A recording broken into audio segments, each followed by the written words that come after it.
Yeah.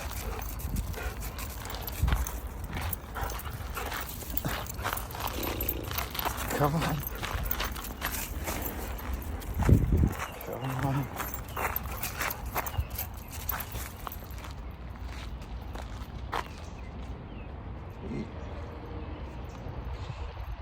You are goofy. That's Archie. A very lovable knucklehead. When I first met with his owners, we did a consult, and then he came in for training. They showed or shared a couple of video clips with me of him just assaulting them. And it was playful. What happens a lot of times is the dogs play with their mouths with us. And obviously we don't enjoy that. We don't want them to. We want them to stop using their mouths on us. But the way that people communicate with their dogs to not use their mouths on them actually encourages the dog to use his mouth more and more. So in the video clip I saw, it looked to me like the owner was trying to communicate with the dog and discourage the dog from using his mouth. But if you asked Archie his version of the story, she was giving him all the green light signs of, yeah, more of this, I love it. And so what we have to do in training with a dog like this is teach him to limit his options. So he's getting bored because I'm not throwing the toy. Yes, I'm still here. So we have to teach the dog to limit his options. You don't put your teeth on us, or on our skin, on our clothing. And we have to know how to do that in a clear way that makes sense to the dog, right? Because otherwise, what we're doing is we're being ineffective communicators. There's a lack of clarity. And then what do? We blame the dog.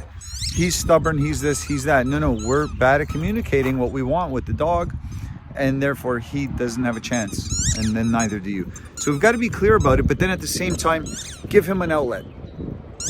Give him an outlet. Give him somewhere where he can use his mouth and encourage him to use his mouth.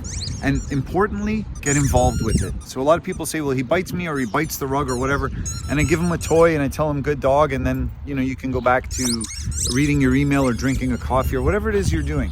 And what the dog learns is, when I bite you, I get a big reaction. When I chew the rug, I get a big reaction. When I chew my toy, you go away. And what the dog wants is he wants interaction. Arch! Hey, come on! Yeah. Come on, Bubba. Good. So the dog wants interaction. And it's our job, it's our obligation to show the dog, good job, Archie, to show the dog how to interact with us in a way that works for both of us, that satisfies his needs and also works well for us.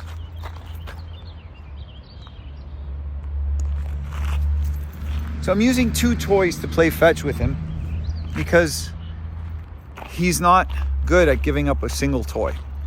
And over time, he can be trained to give up a single toy. But right now, if he had a single toy, what he would do is he would stay in the distance, and then I would be the dumb dog trainer chasing the dog around the yard trying to get him to give up his toy, and the game would devolve from a version of fetch to the dumb dog trainer chasing the dog. Okay? So 2 toys allows me to very simply exchange with the dog. And so what I do is I stimulate him with the toy I've got, and that makes the toy he has currently less attractive, right? It's all about energy levels. Dog training is largely about energy, and especially with issues like this. See what I mean? Just a little movement in my hand, dog released the toy, and I'm backing away from him when he comes in with the toy. I'm not moving towards him.